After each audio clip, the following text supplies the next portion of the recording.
Ular erkaklar uchun berilgan Allohning yerdagi omonatlaridir. Omonatga xiyonat qilinmaydi.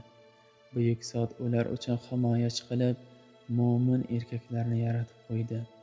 Ular faqatgina o'zining himoyasi uchungina halol bo'lsin. Faqat u uchungina ziynat bo'lsin. U uchungina go'zal bo'lsin deya Alloh ularga hijobni farz qildi. Mo'mina ayollar o'zlaridan o'zlari hijobga burkanganlari yo'q. Ularni o'z holiga qo'ying.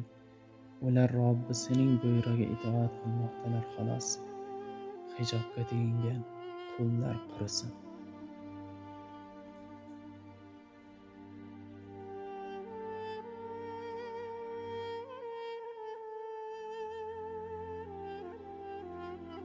Mo'mina ayollarni xo'rlashuv bo'xton.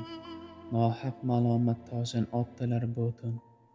Zolim ishlardan qalbim bo'lar xun. Alloh panoh bersin sizga ayollar. Ochiq yurishlikdan qilibsiz hayo.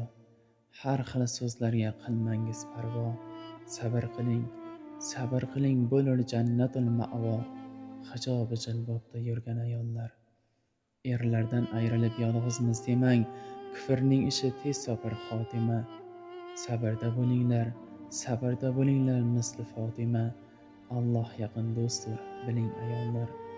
Haq rizosini ko'zlab qiling da'volar. Haq yo'ldan to'smasin sizni ig'volar. Har bir sinovlarga qilmang parvolar. Iymon va e'tiqodda bo'lgan ayollar. Bu kun sinovlarda toplanir iymon.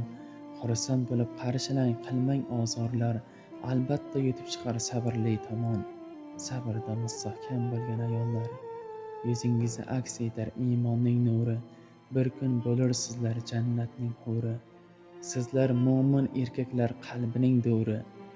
Jannat malikasi bo'lgan ayollar.